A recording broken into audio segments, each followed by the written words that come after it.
We choose to go to the moon in this decade and do the other things, not because they are easy, but because they are hard. Because that goal will serve to organize and measure the best of our energies and skills. Because that challenge is one that we're willing to accept, one we are unwilling to postpone, and one we intend to win, and the others too. That was President John F. Kennedy in 1961. I'm Patrick Moore. Throughout the years of the Apollo program, I had the privilege of presenting all the live coverage on British television. The video you're about to see will tell this history of the Apollo missions. I'm here in the Space Gallery at the Science Museum in London to tell the story. Here, undoubtedly, is one of the best space exhibitions outside the USA. And throughout this program, we'll take time to look at many of its fascinating exhibits. In 1961, Kennedy had spoken to the United States Congress. I believe this nation should commit itself, before this decade is out, to landing a man on the moon and returning him safely to the Earth. Bold words indeed. But it was the Soviet Union that had started the space age in October 1957 by launching Sputnik 1, the first of all artificial satellites. It was the Soviet Union who sent the first unmanned probes to the moon in 1959 and had obtained the first pictures of its far side. And it was the Soviet Union that had launched the first man to orbit the Earth, Yuri Gagarin. Yet Kennedy gave America less than 10 years to achieve the first moon flight. Of landing a man on the moon and returning him safely to the Earth. Apollo was born. Astronauts were selected. The original 7 included Alan Shepard, but not Neil Armstrong. The investigation of the moon went on. It was again the Russians who made the first automatic controlled landing, but American surveyors followed. And even more importantly, the orbiters flew round and round the moon and provided detailed pictures of the entire surface. Various bogies were disposed of. The moon was not covered with a treacherous layer of dust, as some astronomers believed. The great dark plains, still miscalled seas, even though there had never been any water in them, were firm enough to bear the weight of a spacecraft.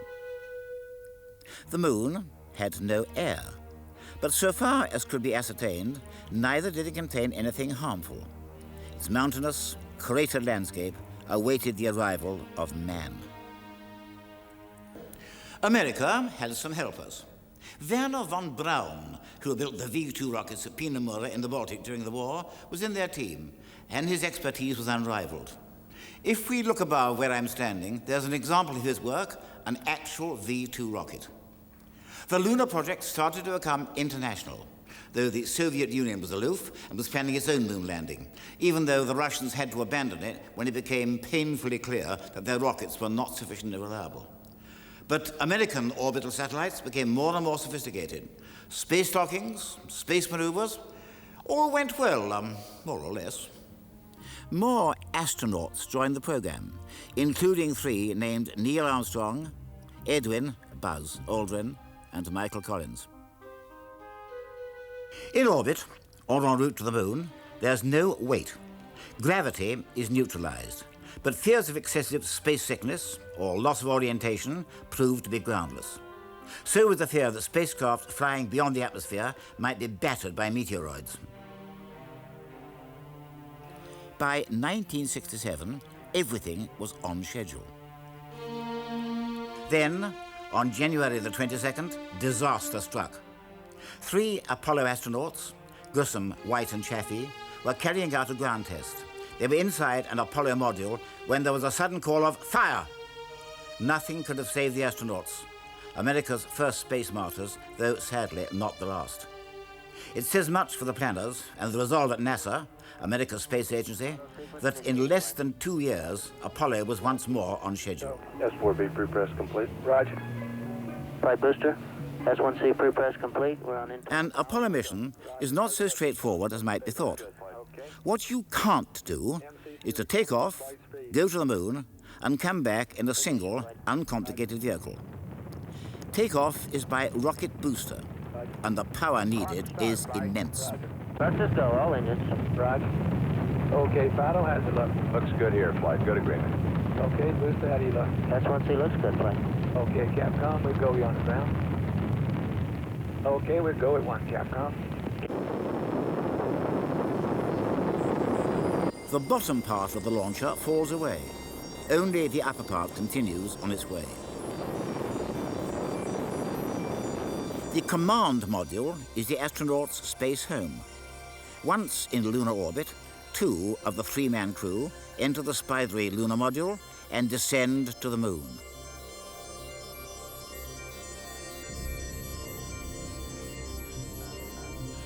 When they're ready to leave, they use the lower stage of the lunar module as a launching pad. Right away, Houston. Vector good. Ag shot. Pitch over. Roger, you have good thrust.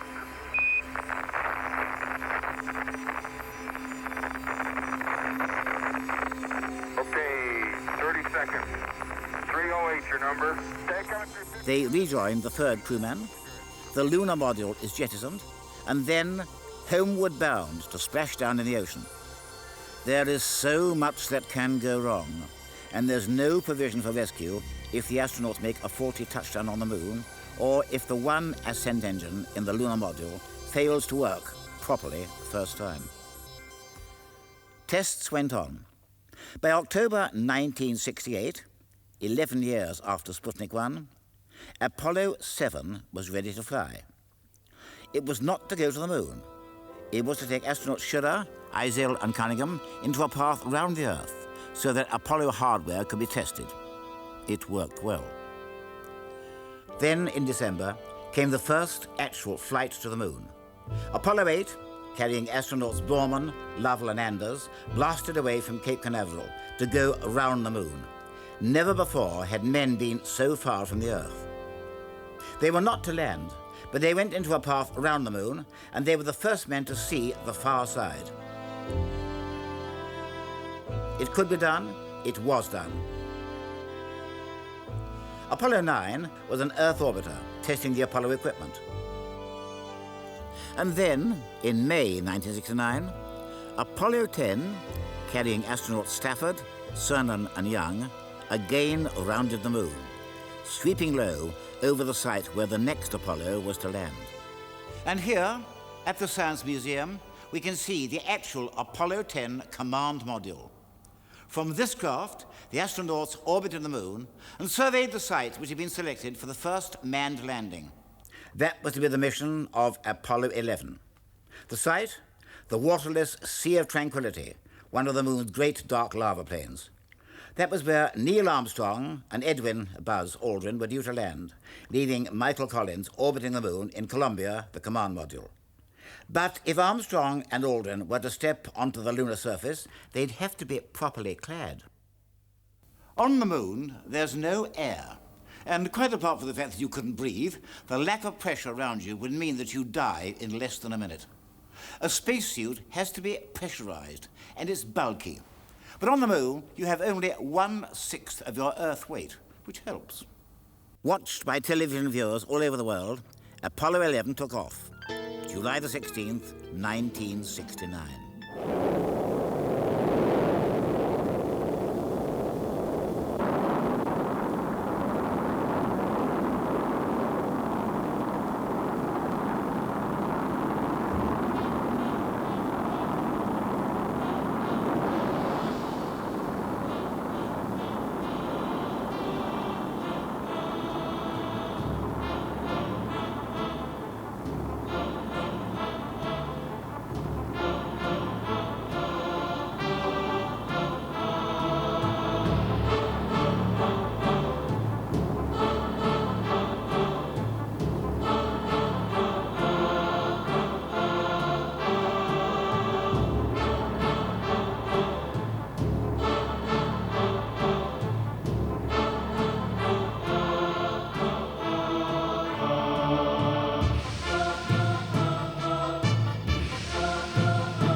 It reached the neighborhood of the moon in 3 days and went into orbit.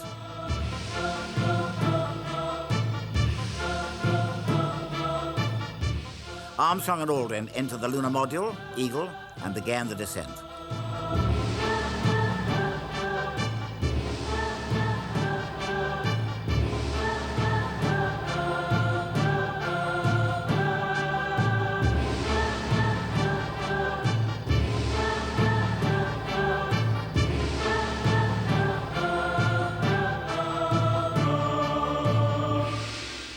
Armstrong brought the Eagle down manually.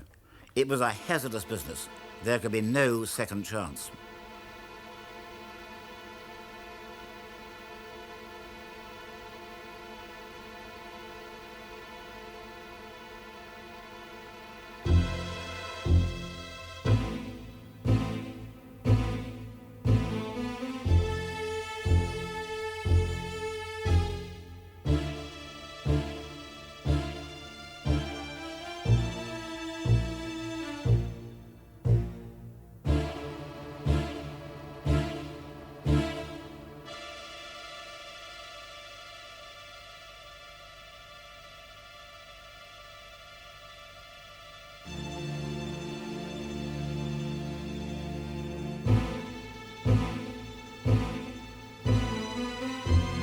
As they came in, their voices could be heard all over the earth. Eagle, we got you now. It's looking good, over. Roger, copy. Eagle, Houston, after yaw around angles, S-band pitch, -9er, yaw, +18. Roger, you're a go to continue power descent. You're a go to continue power descent. Altitude now 21,000 feet, still looking very good. Velocity down now to 1,200 feet per second. You're looking great to us, Eagle. Give us a reading on the 1202 program alarm. Roger, we got you. We're going at alarm. Good radar data. We're now in the approach phase, everything looking good. Altitude 4,200. Houston, you're a go for landing, over. Roger, understand. Go for landing. 3,000 feet. Stop alarm. Altitude 1,600. 1,400 feet, still looking very good. 700 feet, 21 down. 33 degrees. 100 feet down at 19. 1201. 1201. Roger, 1201 alarm. We're go. Same tide. We're go. Altitude, velocity, light. 8.5 down. 20 feet. 15 forward. 11 forward, coming down nicely. 200 feet. 4.5 down. 5.5 down. 60 seconds. Lights on. 6. Down 2.5. Forward. Forward. That's 40 feet down 2.5. Picking up some dust. 4 forward. 4 forward. Drifting to the right a little. That's 8. Contact light. Okay, engine stop. We copy you down, Eagle. Tranquility Base here. The Eagle has landed. At 4 minutes to 4 in the morning, British summer time, on July the 21st, Armstrong finished his descent down the ladder. I'm going to step off the limb now. That's one small step for man, one giant leap for mankind. Aldrin described the scene as magnificent desolation. Though it was daytime, the sky was jet black. On the airless moon, the sky is always black. Nothing moves. There's no wind, no weather, no sound. As Armstrong and Aldrin erected the American flag, they knew that it couldn't flutter.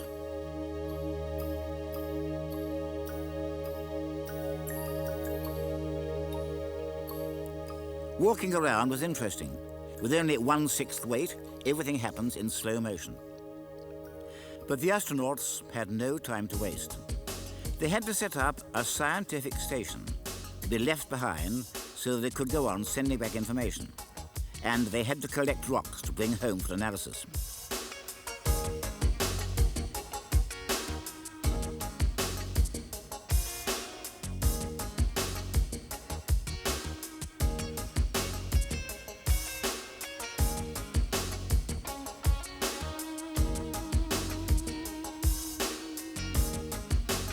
For over 2 hours, they stayed on the surface.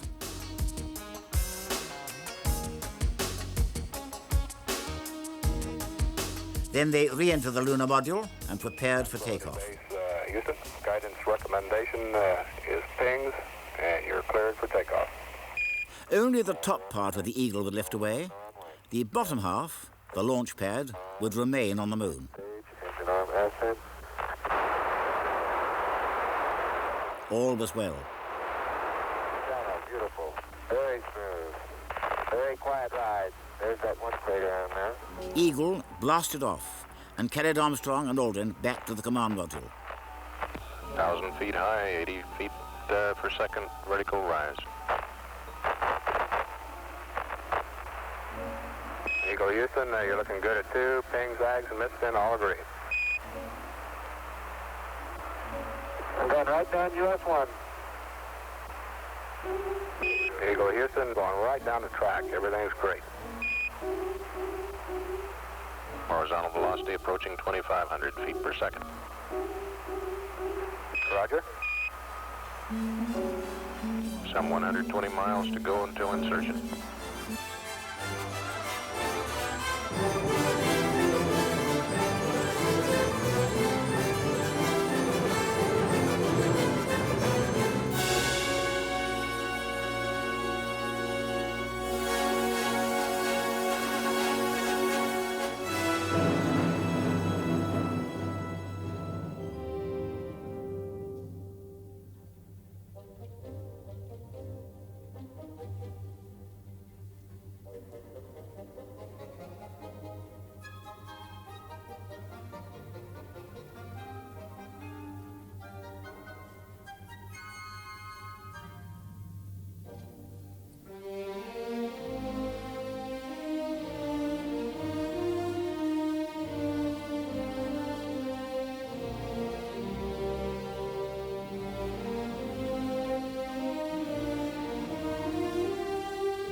They rejoined Collins, the Eagle was jettisoned, and the astronauts came home to splash down in the Pacific Ocean.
some way, when those two Americans stepped on the moon, the people of this world were brought closer together. That it is that spirit, the spirit of Apollo, that America can now help to bring to our relations with other nations. The spirit of Apollo transcends geographical barriers and political differences. It can bring the people of the world together in peace.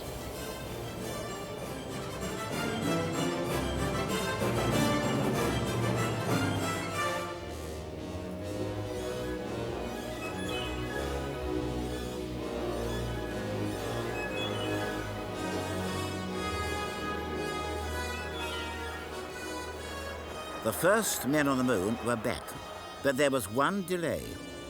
Though it was fairly sure that the moon was sterile, could anything harmful have been brought back? Just in case, the astronauts were put in strict quarantine until they'd been thoroughly examined.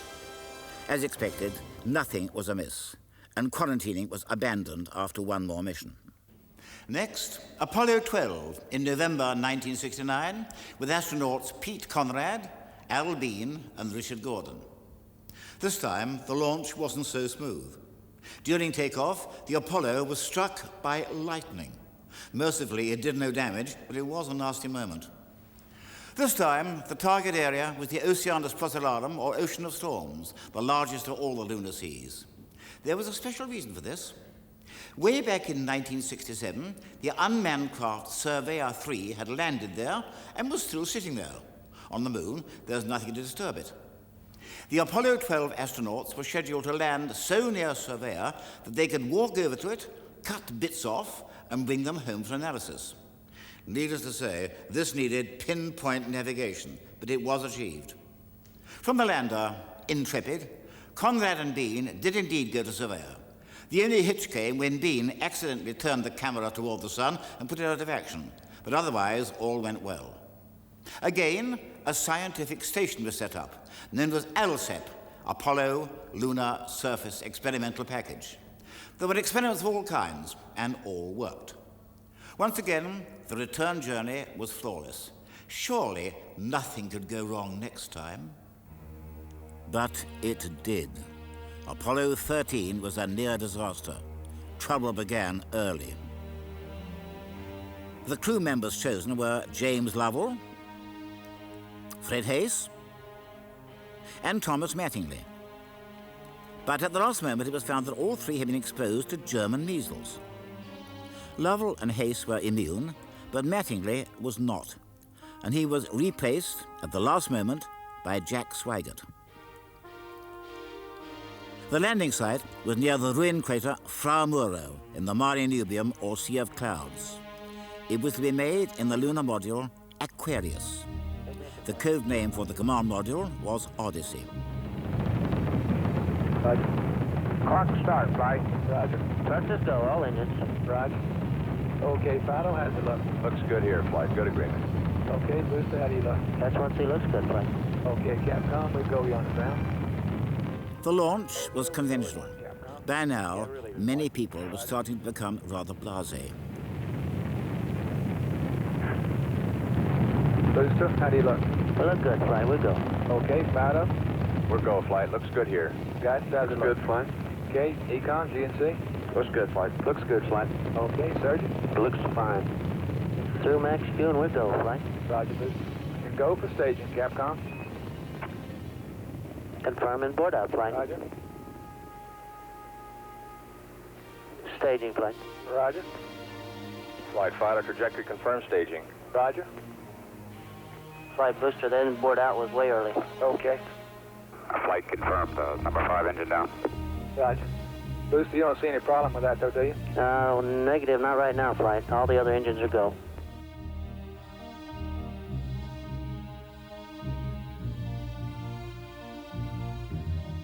Odyssey had to be docked with Aquarius. This obviously was very much of a precision operation.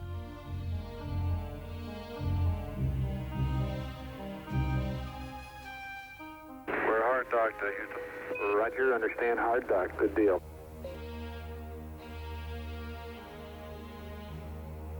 Okay, I can see the S4B now at the hatch window. But when Apollo 13 was 178,000 miles from Earth, there was a sudden drama. 13, we've got one more item for you when you get a chance. We'd like you to stir up your cryo tanks. In addition, I have Shaft and Trunnion for a look at the Comet Bennett if you need it. Okay, stand by. Houston, we've had a problem here. 5 guidance. Go guidance. We've had a hardware restart. I don't know what it was. Okay. Houston, we've had a problem. We've had a main B bus undervolt. You see an AC bus undervolt there, guidance? Or ECOM? Negative, flight. I believe the crew reported it. We got a main B undervolt. We may have had an instrumentation problem, flight. Roger. And we had a pretty large bang associated with the caution and warning there. There'd been an explosion in the command module. The spacecraft had lost almost all its power. Part of the vehicle was blown out. It was a desperate situation. Brilliant improvisation, courage and skill saved the astronauts, though of course the lunar landing had to be abandoned. Using the engine of the lunar module Aquarius, the Apollo went round the moon and came home, though there were all sorts of emergencies. Okay, let's get the cameras put away. Let's get off in the burn. We have one chance now. It was a salutary reminder that space travel is risky. Had the explosion happened on the homeward journey, the astronauts would have been doomed. They would no longer have had Aquarius. Lieutenant. Okay, copy that. Farewell, Aquarius, and we thank you. Okay, LOS in a minute or a minute and a half. At entry attitude, we'd like Omni Charlie. And welcome home. Thank you. I recall, Captain, that when I spoke to you on the phone, you said that you regretted that you were unable to complete your mission. I hereby declare that this was a successful mission. From the start, the exploration of space has been hazardous adventure. The voyage of Apollo 13 dramatized its risks. The men of Apollo 13, by their poise and skill under the most intense kind of pressure, epitomize the character that accepts danger and surmounts it. Theirs is the spirit that built America. But within a year, Apollo 14 was on its way, commanded by Alan Shepard, one of the original 7 astronauts, and incidentally, the only one of the original 7 who went to the moon. It was a personal triumph. Shepard had been taken off the active list because of ear trouble, but had insisted on an operation which had cured him. With him were astronauts Ed Mitchell and Stuart Rooser. Again, Fra Muro was the target, but this time there were no insuperable problems, and Shepard and Mitchell took with them a moon cart to carry their equipment. They walked further than any of the earlier explorers, though they became so tired they weren't able to go as far as they'd hoped. There was one amusing incident. Before departing, Shepard drove the first golf ball on the moon. He claimed that it went miles and miles and miles. I wonder whether it will ever be found. Apollo 15 was dispatched in the following July. Astronauts David Scott and Jim Irwin were scheduled to land in the foothills of the lunar Apennines, near a deep, gaping crack known as the Hadley Rill. The third crew member, Al Worden, will carry out a series of experiments in the orbiting command module. There was a new departure. With them, Scott and Irwin took a moon car, powered electrically to allow them to drive across the moon. It seems a flimsy thing, but it was designed to operate only on the moon where the gravity is weak, and it proved to be a great success. Lunar dust was something of a problem. As David Scott told me, it got into everything, but at least it wasn't as deep as had been feared before the first unmanned spacecraft had landed. Again, ALSEP was deployed, and the view of Hadley Rill was indeed amazing. 2 more Apollos remained. Apollo 16, in April 1972, landed in the lunar highlands. The walkers were John Young and Charles Duke, with Thomas Mattingly in the command module. By now, the scientific objectives were increasing, and more complex LSEPs were set up. The scene was set for the grand finale with Apollo 17, which was launched the following December, 1972. Up to now, the astronauts had not been specialist geologists. They were very good at it, but the fact remained that no trained scientist had been to the moon, and this honor was reserved for Harrison Jack Schmitt, a professional geologist who was trained as an astronaut and added to the crew of the last Apollo.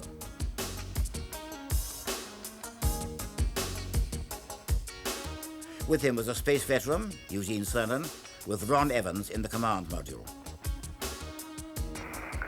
We're right where we wanted to be for Station 2, and looks like a great place.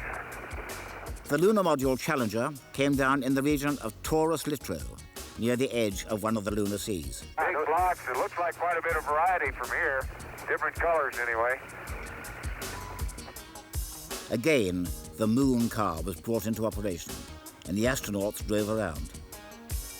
Schmidt's expert knowledge proved to be invaluable. He could appreciate the nature of the rock and the soil, and nothing escaped him. Then, inside a small crater nicknamed Shorty, he found something very strange. Oh, hey! There is orange soil. Well, don't move it till I see it. It's all over. Orange! Don't move it till I see it. I've stirred it up with my feet. Hey, it is! I can see it from here. It's orange. Orange soil. What was it? Was it evidence of recent volcanic action? Alas, no. The color proved to be due to a very ancient glassy beads. But it was an exciting moment. It's trench time. Jack, that is really orange. The time had come to say farewell to the moon. It's a rock composed of many fragments, of many sizes, and many shapes. When we return this rock, or some of the others like it to Houston, we'd like to share a piece of this rock with so many of the countries throughout the world. We hope that this will be a symbol of what our feelings are, what the feelings of the Apollo program are, and a symbol of mankind that we can live in peace and harmony in the future.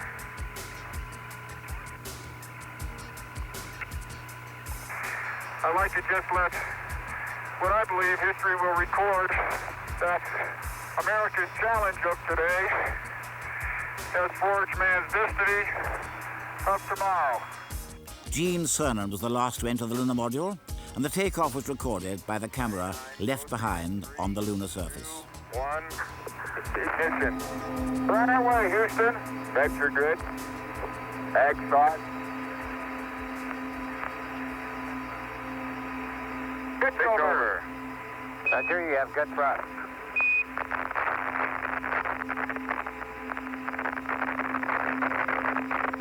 Okay, 30 seconds. 308 your number. Stay coming through 1,500 feet, and H-dot looks good. Apollo was over. So all in all, what did Apollo accomplish? There have been critics who have claimed that anything that men can do, machines can do better. This is simply not true. A computer can't think as well as the human mind, and without astronauts, our knowledge of the moon would still be inadequate. Not only of the moon itself, but of the Earth. Remember, the moon is an integral part of our own system.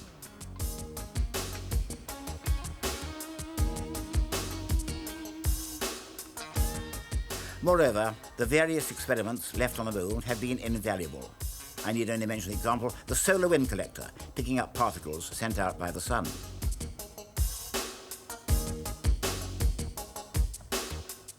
Above all, perhaps, Apollo looked to the future. Since 1972, no one's been to the moon. There have been a few unmanned sample and return probes, and of course the American spacecraft Clementine, which explored the moon from lunar orbit in 1994 and sent back superb pictures. But the way ahead lies clear. Cost? Well, lunar missions are expensive, or so it seems, until they're compared with even a minor war. Reusable craft will certainly bring the costs down, and of course the first of these was the space shuttle. But not all of the shuttle's hardware is reusable. However, various other concepts are now being tested and will be totally reusable. So the initial outlay may be expensive, but if all goes according to plan, the cost must be dramatically reduced in the long term. With the collapse of the USSR, international collaboration in space has increased. In 1995, Russians on board the shuttle Atlantis changed places with an American on the space station Mir. And all this leads on to a lunar base, which must surely be set up within the next couple of decades. It'll be of immense benefit to mankind, and who knows where it, in turn, will lead. Wherever we look, we come back to Apollo. True, the basic impetus was political, but before the end of the program, it had turned into science. Without it, we would never have gone much further beyond the Earth. So, when we have our lunar base, and men and women are working there, never forget those immortal words by Neil Armstrong. I'm going to step off the limb now. That's one small step for man, one giant leap for mankind.